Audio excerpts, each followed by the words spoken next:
Hello again. Welcome back to our series on the 7 deadly sins. And in this session, we're talking about wrath, about anger. And I've known Gary pretty well over the last decade or so, and I haven't seen him angry very often. So I thought I'd get this footage from him driving, and here's a phone call from his son. No, so not at all.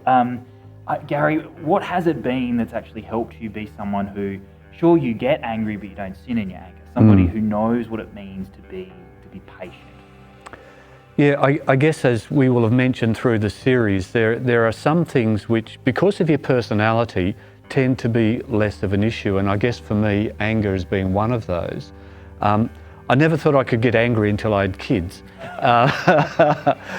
They test your patience inevitably, particularly when they're little.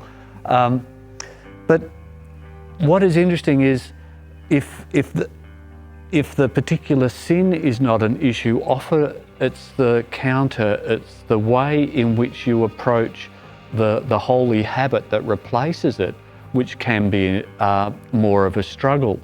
And so while I tend to be naturally patient, what I struggle with is learning not to be passive. I naturally avoid conflict, but I have to learn how to face conflict in a positive and beneficial way, both for the person and for me.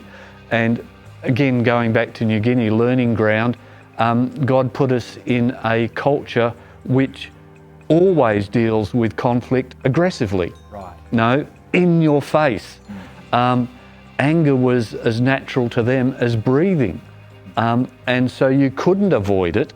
You had to learn how to deal with it.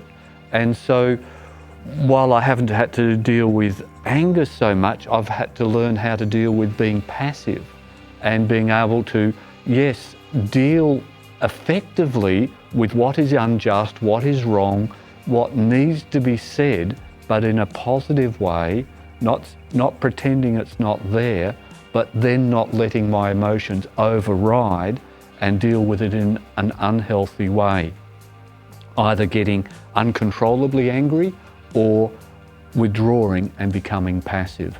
And yeah, some people it's the other end of the spectrum they have to deal with.